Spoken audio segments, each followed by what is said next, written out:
Hello friends, welcome back to my channel. आज मैं लेकर आई हूँ बहुत ही टेस्टी और हेल्दी रेसिपी जिसका नाम है मैक्सिकन बीन्स टैकोस। इसे बनाना बेहद आसान है और ये बच्चों से लेकर बड़ों तक सबको बहुत पसंद आता है। तो चलिए फटाफट टैकोस बनाना शुरू कर देते हैं।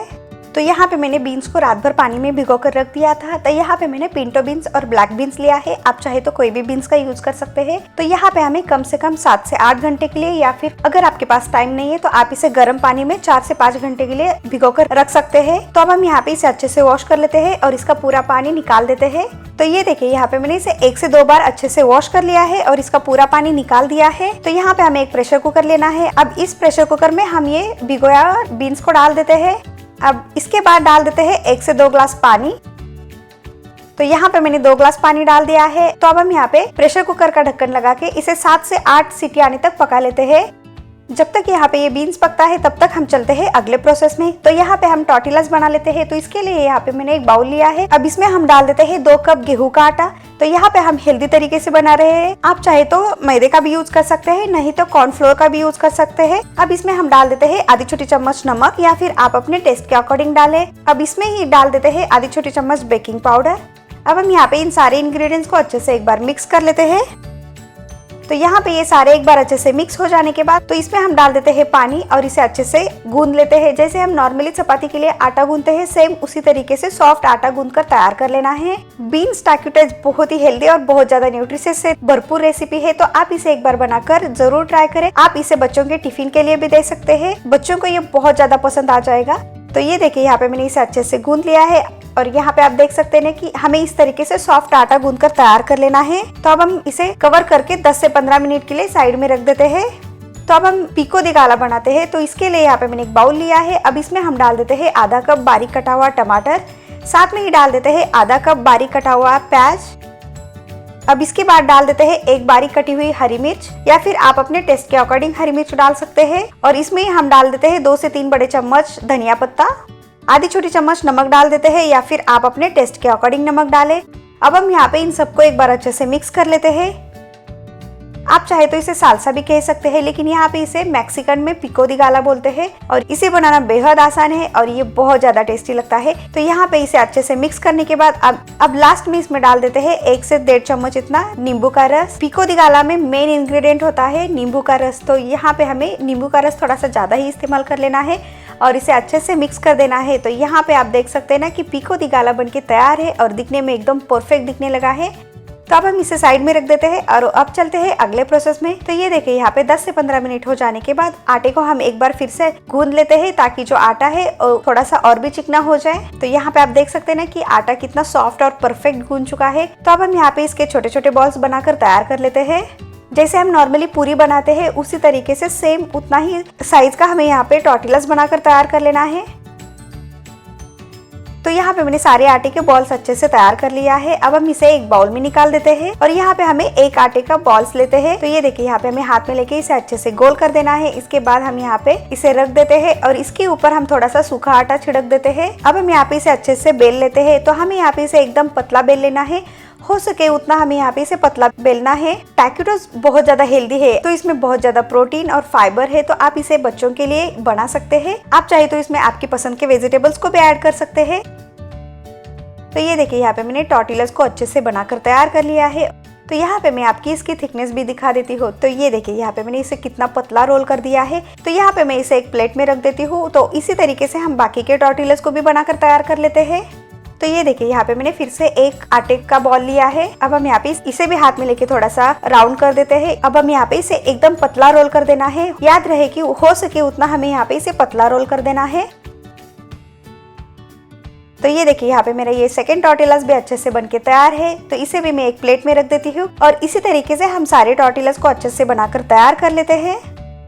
तो ये देखिए, यहाँ पे मैंने एक प्लेट में सारे टॉर्टिलास को बनाकर तैयार कर लिया है। तो अब चलते हैं सेकने के प्रोसेस में। तो यहाँ पे मैंने तवे को अच्छे से गर्म कर लिया है मीडियम फ्लेम पे। जैसे ही तवा गर्म हो जाता है तो इसके ऊपर हम डाल देते हैं टॉर्टिला और इसे हमें 2 से 3 मिनट के लिए एक साइड से सेक लेना है। जैसे यहाँ पे एक साइड से अच्छे से पक जाता है तो इसे हमें पलट देना है। तो यहाँ पे हम पलटने से पहले इसके ऊपर थोड़ा सा तेल लगा देते हैं। तो ये देखिए, यहाँ पे मैंने इसके ऊपर थोड़ा सा तेल डाल दिया है। अब हम इसे पलट देते हैं और इसके ऊपर भी अच्छे से थोड़ा सा तेल लगा देते हैं और इसे भी हमें 2 से 3 मिनट के लिए सेक लेना है।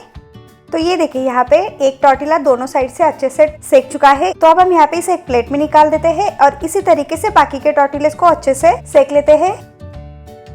तो यहाँ पे प्रेशर कुकर अच्छे से ठंडा हो चुका है और इसका पूरी तरीके से वाफ भी निकल चुका है। तो हम यहाँ पे सावधानी से इसका ढक्कन निकाल देते हैं और यहाँ पे हम बीन्स को एक बार चेक कर लेते हैं कि वो सही से पक चुका है कि नहीं। तो ये देखिए यहाँ पे जो बीन्स है एकदम परफेक्टली सॉफ्ट पक चुका है। तो इसी तरीके से हमें यहाँ पे बीन्स को अच्छे से सॉफ्ट बनाकर तैयार कर लेना है। तो अब चलते हैं अगले प्रोसेस में।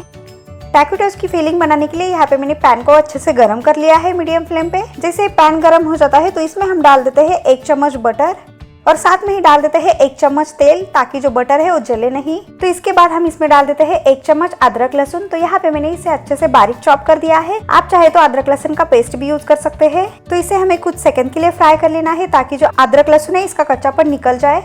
याद रहे कि हमें यहाँ पे मीडियम फ्लेम ही रखना है।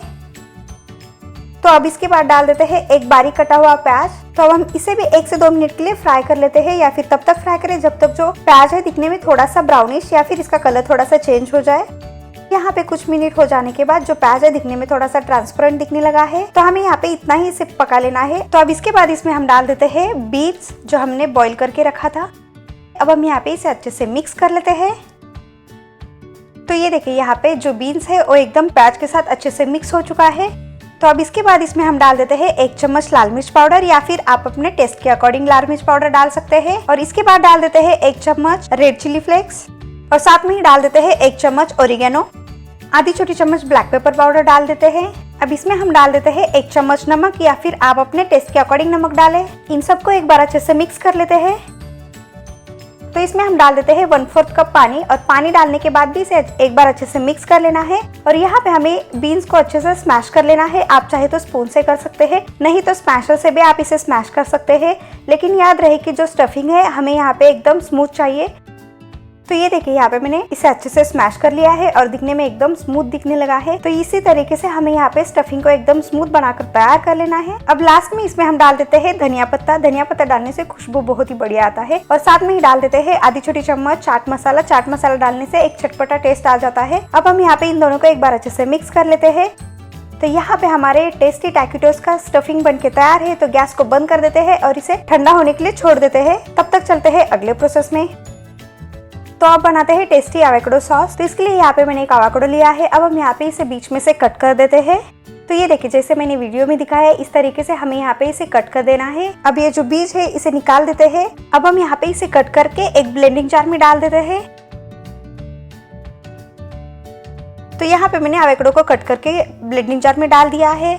अब इसके बाद डाल देते हैं 1/4 कप धनिया पत्ता और साथ में ही डाल देते हैं 2 से 3 चम्मच नींबू का रस। अब इसमें हम डाल देते हैं स्वाद अनुसार नमक। एक हरी मिर्च डाल देते हैं, या फिर आप अपने टेस्ट के अकॉर्डिंग हरी मिर्च डाल सकते हैं। अब हम यहाँ पे जार का ढक्कन लगा के इसका एक स्मूथ सॉस बनाकर तैयार कर लेना है। तो ये देखिए यहाँ पे मैंने इसे अच्छे से ब्लेंड कर लिया है। तो ये देखिए यहाँ पे हमारे टेस्टी एवोकाडो सॉस अच्छे से बनके तैयार है और आप देख सकते हैं दिखने में कितना परफेक्ट दिखने लगा है। तो इसी तरीके से यहाँ पे हमारे टेस्टी एवोकाडो सॉस बनके तैयार है। तो अब चलते हैं अगले प्रोसेस में। तो अब बनाते हैं चिपोटले सॉस। तो इसके लिए यहाँ पे मैंने एक बाउल लिया है। अब इस बाउल में हम डाल देते हैं 3 बड़े चम्मच मेयोनीज और इसी के साथ डाल देते हैं 1 चम्मच टोमेटो केचप। आधी चम्मच लाल मिर्च पाउडर डाल देते हैं, या फिर आप अपने टेस्ट के अकॉर्डिंग लाल मिर्च पाउडर डाल सकते हैं। स्वाद अनुसार नमक डाल देना है और उसी के साथ डाल देते हैं आधा चम्मच चाट मसाला। अब हम यहाँ पे इन सबको एक बार अच्छे से मिक्स कर देना है।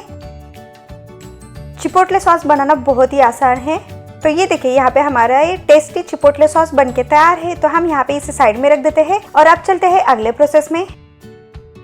तो अब हम यहाँ पे टैकोस असेंबल करते हैं। तो इसके लिए यहाँ पे सबसे पहले मैंने यहाँ पे टॉर्टिलास लिया है। तो यहाँ पे मैंने एक टॉर्टिलास लिया है। अब इसके ऊपर हम बीन्स का स्टफिंग रख देते हैं। तो यहाँ पे हमें स्टफिंग को अच्छे से सेंटर में रख देना है। आपको जितना स्टफिंग चाहिए उतना आप यहाँ पे रख सकते हैं। तो अब हम इसे फोल्ड कर देते हैं। तो ये देखिए इस तरीके से यहाँ पे हमें इसे अच्छे से फोल्ड कर लेना है।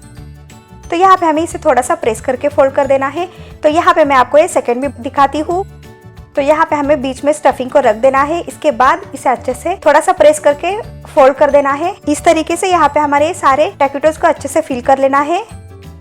तो ये देखिए यहाँ पे सारे टैकोस को मैंने अच्छे से रोल कर दिया है। तो अब चलते हैं अगले प्रोसेस में। गरम पैन में हम डाल देते हैं 2 चम्मच तेल। तेल को अच्छे से स्प्रेड कर लेते हैं। जैसे यहाँ पे तेल अच्छे से गर्म हो जाता है तो इसके ऊपर हम टैकोस को अच्छे से रख देते हैं। जहाँ पे एंड पार्ट है उसे हमें नीचे रख देना है। तो ये देखिए यहाँ पे मैंने सारे टैकेटोज को अच्छे से रख दिया है। अब हम इसके ऊपर की साइड पे भी थोड़ा सा तेल लगा देते हैं और इसे हमें 2 से 3 मिनट के लिए अच्छे से टोस्ट कर लेना है, या फिर तब तक रोस्ट करें जब तक दिखने में एकदम ब्राउनिश दिखे। तो यहाँ पे 3 मिनट हो जाने के बाद हम इसे पलट देते हैं। तो ये देखिए इसके ऊपर कितना बढ़िया सा प्यारा कलर आ चुका है। तो यहाँ पे हमें सारे टैकेटोज को अच्छे से पलट देना है। तो अब हम इस साइड को भी 2 से 3 मिनट के लिए अच्छे से मीडियम फ्लेम पे टोस्ट कर लेना है। तो अब हम इसे साइड से भी टोस्ट कर लेते हैं ताकि टैकेटोज एकदम क्रंची और एकदम टेस्टी लगे। तो ये देखिए इस तरीके से यहाँ पे हमें एक साइड में इसे रख देना है ताकि पूरी तरीके से साइड से भी अच्छे से टोस्ट हो जाए। तो इसे भी हमें 1 से 2 मिनट के लिए अच्छे से टोस्ट कर लेना है, या फिर तब तक करें जब तक इसके ऊपर बढ़िया सा कलर आ जाए। तो यहाँ पे हमारे टैकेटोज अच्छे से टोस्ट हो चुके हैं। तो अब हम यहाँ पे इसे एक प्लेट में निकाल देते हैं। तो यहाँ पे आप देख सकते हैं ना कि इसके ऊपर कितना बढ़िया सा प्यारा कलर आ चुका है। तो ये देखिए यहाँ पे मैंने सारे टैकेटोज को एक प्लेट में निकाल दिया है। तो यहाँ पे मैंने एक सर्विंग प्लेट लिया है। अब इस प्लेट में हम रख देते हैं टैकेटोज।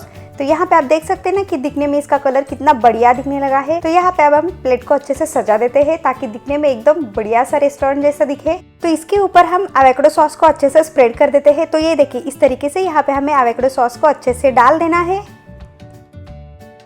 तो ये देखिए यहाँ पे मैंने एवोकाडो सॉस को अच्छे से डाल दिया है। तो इसके ऊपर हम चिपोटले सॉस डाल देते हैं। तो यहाँ पे आप देख सकते हैं ना कि चिपोटले सॉस दिखने में कितना क्रीमी और कितना बढ़िया सा दिखने लगा है। अब इसके ऊपर हम डाल देते हैं धनिया पत्ता ताकि दिखने में ये और भी बढ़िया दिखे। अब इसके ऊपर रख देते हैं सालसा यानी पिको दी गाला रख देते हैं। यहाँ पे मैंने सेंटर में रख दिया है, आप चाहे तो इसे एक साइड में भी रख सकते हैं। तो ये देखिए इस तरीके से यहाँ पे मैंने सेंटर में रख दिया है ताकि दिखने में ये और भी टेस्टी दिखे और दिखने में एकदम बढ़िया दिखे। तो अब लास्ट इसके ऊपर गार्निश कर देते हैं चीज से ताकि दिखने में ये और भी बढ़िया दिखे और एकदम रेस्टोरेंट से भी बढ़िया दिखे। तो ये देखिए यहाँ पे आप देख सकते हैं ना कि चीज डालने के बाद ये कितना परफेक्टली और कितना बढ़िया सा दिखने लगा है। तो यहाँ पे हमारे ये बीन्स टैकेटोज अच्छे से बनके तैयार है। तो यहाँ पे आपने देखा ना कि इसे बनाना कितना आसान है और ये झटपट से बनके तैयार होता है और ये बहुत ज्यादा हेल्दी भी है और न्यूट्रिशियस भी है। तो आप इसे एक बार बनाकर जरूर ट्राई करें, आपको ये बहुत पसंद आ जाएगा। अगर आपको आज की मेरी ये रेसिपी पसंद आए तो लाइक शेयर सब्सक्राइब करना ना भूलें और साथ में ही नोटिफिकेशन को भी ऑन करें ताकि मेरी कोई भी रेसिपी आपसे मिस ना हो जाए।